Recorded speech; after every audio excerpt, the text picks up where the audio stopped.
Rabu 13 Desember 2023, Lembaga Kawasan Sains dan Teknologi atau LKST IPB University mengadakan seminar hasil program pengembangan inovasi dan inkubasi startup IPB University tahun 2023. Kegiatan ini dilaksanakan di IPB International Convention Center, Kota Bogor. Kegiatan ini dibuka dengan laporan dari Kepala LKST IPB University, Profesor Erika Budiarti Lakoni.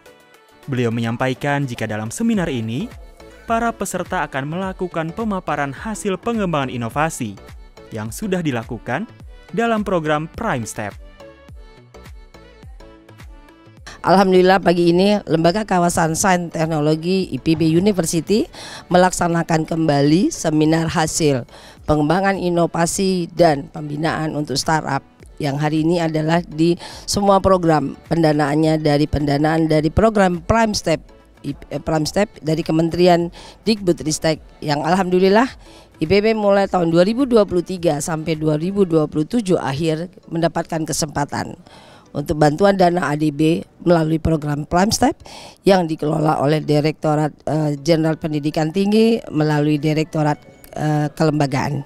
Mudah-mudahan semua yang kita laksanakan dari 20 pengembangan inovasi IPB yang terpilih dari hasil seleksi dengan menggunakan reviewer dari bidang akademik dan juga bisnis dan startup. Ada 14 startup yang kita lakukan seleksi hari ini bisa melaksanakan semua hasil paparan hasil yang dilaksanakan untuk programnya.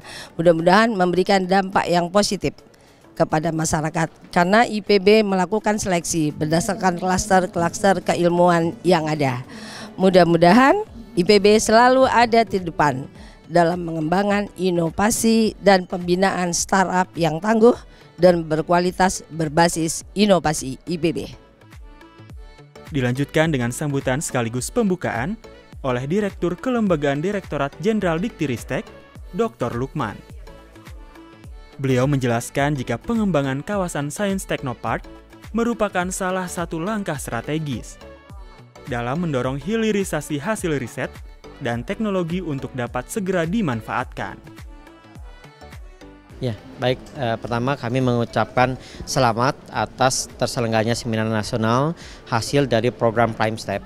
Jadi program Prime Step yang ada di IPB ini adalah salah satu dari 4 perguruan tinggi unggulan yang kami percaya dalam pengembangan kawasan Sains Teknopark sebagai major project RJPMN dari tahun 2020-2024 yang nanti akan diresmikan oleh Pak Presiden Jokowi di tahun 2024. Ini adalah bagian dari legasi pemerintah bagaimana menyiapkan inovasi-inovasi yang kita akan pilih untuk dilakukan inkubasi, hilirisasi menjadi startup sehingga akan memberikan dampak perekonomian di mana ketika ada satu startup baru yang dihasilkan akan mengajak sumber daya alam, kemudian akan mengajak juga SDM yang banyak terlibat. Nah, di sini adalah dampak-dampak yang baik selain dari revenue yang akan dihasilkan baik untuk inventor sendiri maupun untuk kampus dan tentunya untuk Merah Putih. Nah, saat ini di IPB sudah ada 20 inovasi yang kita berikan pendanaan, kemudian ada 14 startup yang akan kita inkubasi menghasilkan unit-unit bisnis yang tentunya akan memberikan dampak yang luar biasa bagi Merah Putih. Seminar hasil ini diikuti oleh 20 inovasi dosen dari berbagai bidang seperti pangan, material maju, biomedis, IT, pakan dan personal care. Sedangkan untuk startup, diikuti oleh 14 peserta dari bidang usaha agribisnis, pangan fungsional, industri kreatif, material maju, dan IT. Ya, inovasi kami ini berjudul Tempe Kol, ya, tempe for reducing cholesterol. Jadi tempe untuk menurunkan kolesterol. Kenapa dibuat itu? Kita tahu bahwa tempe itu adalah warisan leluhur, ya. Sudah sejak lebih dari 400 tahun yang lalu masyarakat kita mengonsumsi tempe. Tapi umumnya tempenya bentuknya bentuk segar. Nah, tempe segar itu masa simpannya pendek, 1-2 hari saja. Jadi untuk memperpanjang daya gunanya dan daya tahan simpannya maka perlu diolah menjadi tepung. Nah, tepungnya kemudian diformulasi ya menjadi produk semacam ini dan ini sudah terbukti secara klinis mampu menurunkan kolesterol jika dikonsumsi 3 sachet per hari.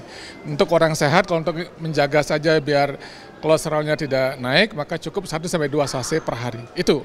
Jadi kita juga berterima kasih sudah diberi kesempatan oleh IPB dan ADB untuk mendapatkan pendanaan grant ini. Jadi yang kita lakukan Fishlock adalah kita mimpinya pengen jadi Bulog gitu, makanya namanya Fishlock. Jadi Bulog gitu. Kalau kita belajar dari Bulog itu mirip seperti pengelolaan gudang untuk beras-beras. Jadi mandat dari pemerintah, karena itu perusahaan pemerintah, adalah dia bisa menyetok beras ketika lagi musim panen. Jadi harganya nggak anjlok sama tengkulak. Nanti ketika musim paceklik dia nggak kena, dia bisa mendistribusikan dengan baik tanpa harus impor. Nah, ide itu pengen kita bawa ke industri perikanan. Kenapa kok industri perikanan itu menarik? Karena ikan itu satu-satunya makanan dari tangkapan alam. Beras saja kita tahu dipanen kapan itu butuh Bulog, apalagi ikan. Nah, bedanya Bulog dengan Fishlock adalah kalau Bulog punya gudang-gudang sendiri, kalau Fishlock kita tidak punya gudang cold storage, kita startup. Jadi kita seperti Airbnb nggak punya hotel, GoFood nggak punya restoran, atau Gojek nggak punya motor gitu. Jadi yang kita lakukan inovasinya adalah kita mendigitalisasi cold storage ikan untuk kita bisa tahu ikannya lagi di mana gitu. Ikan tuna di Ambon ada berapa, ikan tuna di Bali ada berapa, ikan cakalang di Medan ada berapa. Jadi kita build system di mana kita bisa melihat semua inventory ikan di seluruh Indonesia.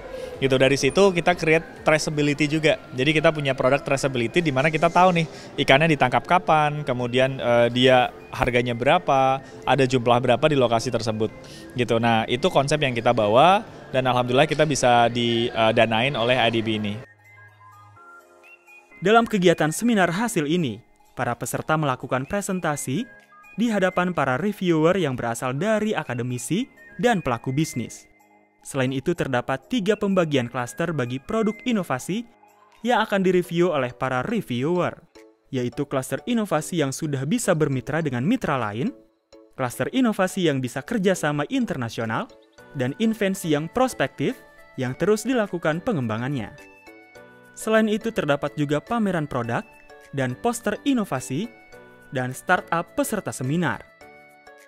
Diharapkan dengan adanya kegiatan seminar hasil ini dapat mendorong komersialisasi inovasi serta menumbuh kembangkan startup di Indonesia.